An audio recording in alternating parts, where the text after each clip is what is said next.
jusqu'au cendres. Yes. Brûler. Que la ville-là brûle. Brûle de tout son feu. Le DUPMA, oui, c'est un diplôme universitaire de préparation au métier d'acteur qui est porté par l'université et dont nous sommes les coordinateurs. Alors, ce matin, vous venez d'assister à un travail sur le monologue. C'est un travail qui est, vous l'aurez vu, un peu complexe pour les étudiants parce qu'il s'agissait d'abord de travailler sur des textes d'accès un peu difficiles. L'idée c'est de leur faire toucher du doigt ce qu'est un monologue. Parce qu'il n'existe pas de monologue à l'état pur, hein. Vous savez très bien que quand on soliloque, soit on se parle à soi-même, soit on parle à un objet, soit on parle à un animal, soit on parle... Mais en fait, le monologue à l'état pur, ça n'existe pas. Donc c'est leur faire comprendre cela. Ensuite, toujours l'idée de la sincérité, parce que nous avons parfois affaire à des jeunes étudiants qui ont fait du théâtre dans d'autres circonstances, théâtre amateur, et qui ont pris de très mauvaises habitudes, voilà, de tics, je veux dire, de tics, de conventions bizarres, enfin voilà. Pour l'exercice, en fait, notre prof de théâtre a en fait décidé de donner un monologue à chacun d'entre nous. Comment dire? C'est pas seulement dire le monologue, c'est aussi exprimer le monologue, en même temps raconter l'histoire que raconte le texte et raconter aussi une histoire qu'on a vécue. Savoir mélanger en quelque sorte une double émotion entre ce que raconte l'histoire et ce que nous avons vécu pour essayer de faire un ensemble de choses qui soit assez fluide, qui ait du sens aussi, et aussi qui peut nous apporter quelque chose pour plus tard dans notre métier d'actrice, de comédienne. Est-ce que l'arrivée de la crise sanitaire du Covid-19 a pas mal perturbé cette année? Bien sûr, en fait, on avait une création en mars-avril. Vous voyez le décor ici, on va commencer après-demain.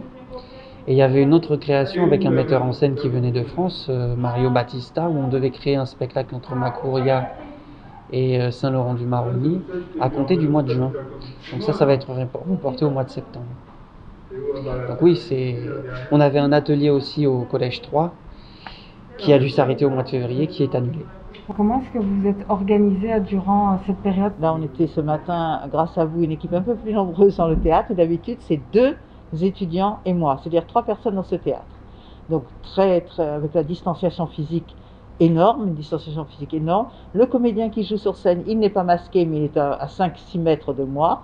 Donc tout était respecté. Le théâtre est désinfecté avant leur arrivée et désinfecté après leur sortie. Donc on a respecté plus que largement les règles sanitaires. Et ensuite, on va arrêter là parce qu'en fait, nous arrivons au bout de ce qui était prévu de faire cette année, hormis les 3 semaines qui seront reportées à la rentrée.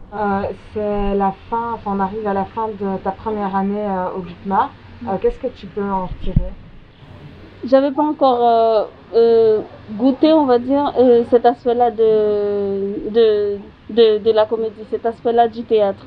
Je faisais du théâtre depuis le lycée, mais il n'y avait pas vraiment ce côté exprime-toi, ce côté engagé, ce côté réel, ce côté actif, ce côté où on est en perpétuel contact avec l'élément qui est la scène. On est en perpétuel contact avec nos propres corps, nos propres émotions.